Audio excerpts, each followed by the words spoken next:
নমস্কার, আপনাদের সবাইকে স্বাগত। ভারতের হাইব্রিড হাইপারসোনিক ক্ষেপণাস্ত্র দীর্ঘপাল্লার নির্ভুল আঘাতের ক্ষেত্রে গেম চেঞ্জার। ভারতীয় প্রতিরক্ষা গবেষণা ও উন্নয়ন সংস্থা নতুন প্রজন্মের দীর্ঘপাল্লার হাইপারসোনিক ক্ষেপণাস্ত্র উন্নয়ন করেছে, যা পুরোপুরি প্রচলিত যুদ্ধাস্ত্র হিসাবে ব্যবহৃত হবে।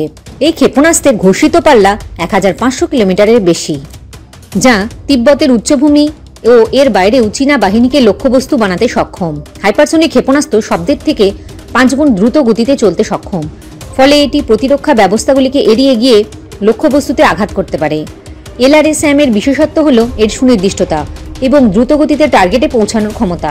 এটি ভারতীয় সেনাবাহিনীকে চীনের কৌশলগত অবস্থানগুলির উপর নির্ভুল ও সময়মতো আঘাত করার ক্ষমতা দেবে।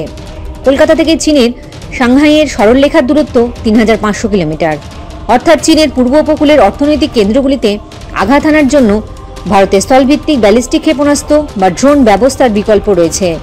ভারতে স্থানীয় প্রযুক্তি দিয়ে স্বল্প খরচে স্ট্রাইক ড্রোন তৈরি সম্ভব, যা গণহারে উৎপাদন করে চীনের অর্থনৈতিক ও সামরিক স্থাপনাগুলিতে আঘাত হানতে পারবে। প্রচলিত ব্যালিস্টিক ক্ষেপণাস্ত্রের মাধ্যমে 3500 কিলোমিটার দূরের লক্ষ্যবস্তুতে প্রচলিত ওয়ারহেড ব্যবহার করে আক্রমণ সম্ভব। কৌশলগত এর প্রভাব অনেক বেশি। চীনের পূর্ব উপকূলে হামলা চীনের অর্থনৈতিক কার্যক্রম ও বাণিজ্য ব্যবস্থায় বড় প্রভাব ফেলতে পারে। ভারতের নিজস্ব প্রযুক্তি ও সাশ্রয়ী অস্ত্র উৎপাদন ক্ষমতা চীনের বিরুদ্ধে একটি কার্যকর প্রতিরোধ গড়ে তুলতে সক্ষম। LRSAM ও অন্যান্য অস্ত্র ভারতীয় সামরিক সক্ষমতার ক্ষেত্রে এক নতুন অধ্যায়ের সূচনা করবে।